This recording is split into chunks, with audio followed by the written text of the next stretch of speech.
Only a few years ago, there was a quarterback who came out of nowhere to lead his team to the national championship. He was having a heck of a season. He had over 3,600 passing yards with 32 touchdowns to only 8 INTs. To go on top of that, he finished second in the Heisman voting, and by this point in time, you probably know who we're talking about. Max Duggan. Duggan was a TCU Horned Frog legend, but more importantly, he was a huge fan favorite in all of college football. Everybody loved this guy, not just because he was a good football player, but because of his story as well. But ever since that national championship game against Georgia, he has essentially disappeared. You got people saying stuff like this, and this was a comment that was left yesterday. I swore he was going to be good in the NFL. You also got comments like this. Where did he go? I loved him. And last but not least, or at least the last comment I'm going to show you guys, where's Max Duggan now? There's many more questions people have been asking about this guy even till this day. But however, it all circles back to the one. And I mean the one big question we're going to try to get to the bottom of in today's video. What really happened to Max Duggan? Real quick before we get into this video, I just want to drop by and say major shout out to Ryder for requesting this video. You know the drill. If you guys have any recommendations on story videos like this that you want to see, leave a comment down below and who knows, we might make that. Don't want to jibber jabber too much because I know you guys don't like it. Let's get into it.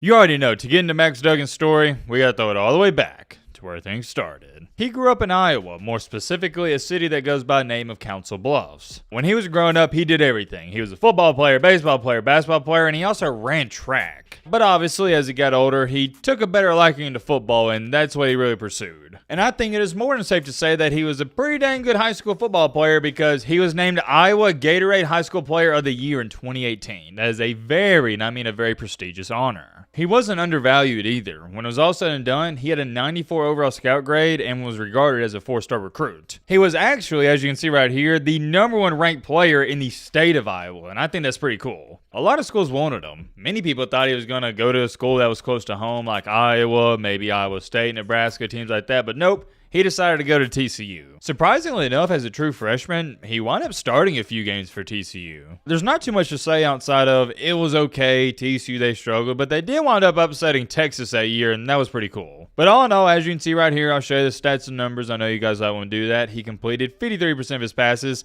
Not very good. 2,000 passing yards, 15 touchdowns, which is decent, but 10 INTs. Heading into 2020, you're thinking, okay, this is his second year with the team. He may have a breakout season, but unfortunately he ran into a big problem. He was having some heart issues. We're still in the off season, by the way. He had to have a 9-hour surgery to fix his condition involving his heart. But here's where things get even crazier. He had to have another emergency surgery because of a blood clot. Going through all that, he somehow, someway still started the season opener. TCU wasn't great in 2020, but Duggan, you could tell, he was starting to get more comfortable. Had a major increase in his completion percentage, went up from 53 to 61. Passing yards stayed relatively the same. He had 1,800. He had 10 touchdowns and only 4 INTs. You'd like to see that. He's taking care of the football. But here's another thing to note, and we got to throw this in there. In 2020, he also had 500 rushing yards with 10 rushing touchdowns.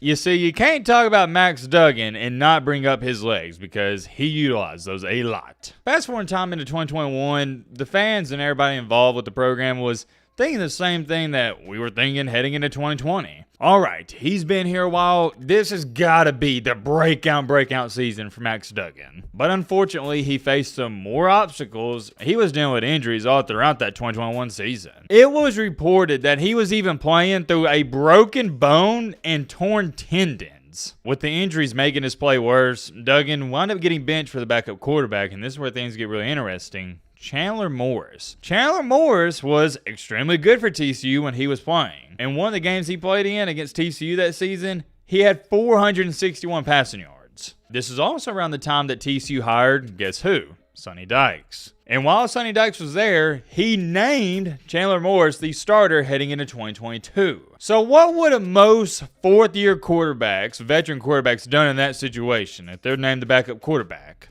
You know what I'm about to say next. They'd enter the portal. They'd leave. It's one of your last seasons in college football. Why would you want to sit and be the backup quarterback? No, most people are going to leave. But you know what Max Duggan did instead of leaving? This right here. And if this doesn't tell you the type of person and type of competitor that Max Duggan is, I don't know what will. When it was officially announced that Duggan lost the starting quarterback job, he told Sonny Dykes that his goal is to be the best backup quarterback in the country. But hold on, there's more. He also made it a point that he was going to do anything to help Moore succeed and thrive as a starter. Ladies and gentlemen, boys and girls, that is rare, especially in 2025. Because most people in that situation, they're going to be preying on the downfall of the starting quarterback, and let's just call it for what it is. That's reality. And that's something I feel like a lot of people don't know in the Max Duggan story and a part of his lore. He wasn't even supposed to be the starting quarterback in that year he led TCU to the national championship. He was the actual backup. But what people don't know is that in the season opener, Chandler Morris, he got hurt. And from that point on, the rest is history. I'm sure many of you remember what happened, but we'll go over it very briefly. TCU Max Duggan balled out, and they finished the regular season with a perfect record of 12-0. They did slip up in the Big 12 championship, but in the committee's eyes, that didn't matter, and that also wasn't good enough to keep them out of the college football playoff, and they wound up making it. But not only did Max Duggan and TCU make the playoff, they beat Michigan and faced Georgia in the national championship, and,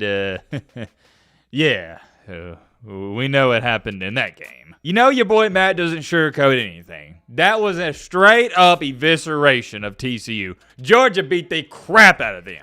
Final score was, I remember it like it was yesterday, 65-7. But in that season, Duggan, yet again, let me remind you, what was supposed to be the backup quarterback was named Big 12 Offensive Player of the Year. He also won the Davey O'Brien Award, which goes to the best quarterback in the nation. Last but not least, and I think some people have forgotten about this, he finished second in the Heisman voting right behind Caleb Williams. Let me show you his numbers. For that season, he completed 64% of his passes, had right at 3,700. Let me say that again. 3,700 passing yards, 32 touchdowns to only 8 INTs. On the ground, if you are curious, not his best year rushing. He had 400 yards with 9 touchdowns. And he could have came back. He could have played one more year of college football, but he decided, you know what? I'm hot. My draft status is at an all-time high, so I'm declaring. I'm foregoing my final year eligibility. I'm not saying he's wrong for doing that because, like I said, his draft status, it wasn't going to improve much more. But here's what I will say. It didn't turn out in his favor. A little foreshadowing. You'll see what I'm talking about in just a second. Although he balled out in college, guess what? Scouts, NFL teams,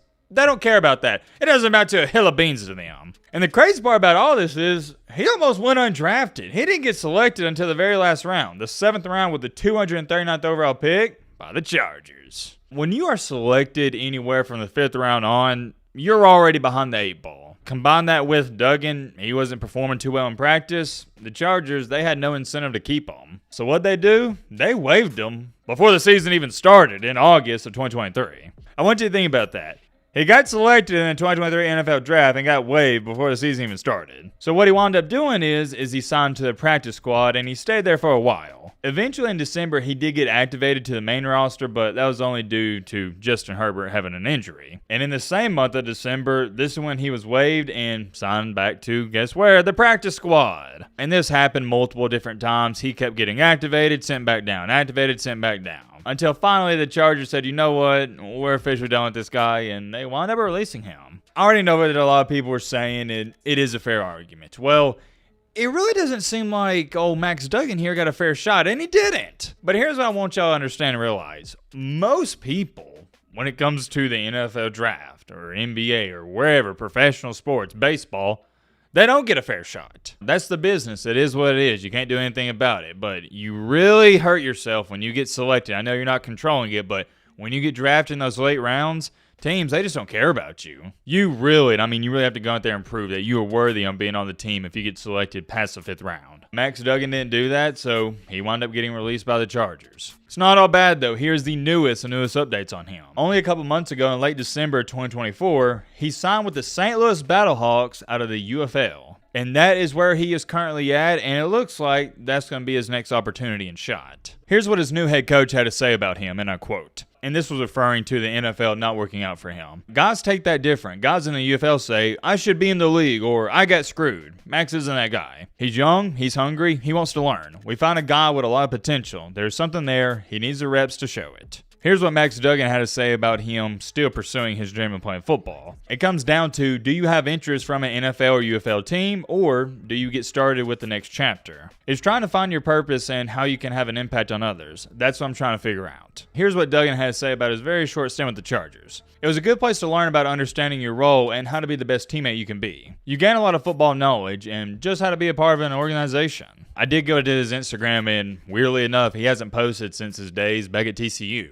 And I guess it makes sense because he hasn't played football since he was at TCU, if you think about it. It sucks, man. It really does. I hate it for the kid because when you watch him play at TCU and what he did for that team in that magical season, me and you both know, I'm not saying he's going to be a starter or he should have been a starter in the NFL, but he most certainly could have been a backup quarterback. However, that didn't happen in the NFL, and more than likely, that's not going to happen. But I'm not worried, not even for a split second, for a guy like Max because I know what he's about. He doesn't have a victim complex like a lot of people out here walking this earth have. He doesn't throw a pity party and say, oh, well, why did this have to happen to me? Why couldn't this work out? He says, all right, this are the cards I've been dealt, and I'm going to play with them. And that's all life's about, playing with the cards you got. And if you do that and you try to be the best version of yourself every single day, that's what being a winner is. Much respect to Max Duggan. I hope he turns it around. I'm curious to know your thoughts on all this down below. But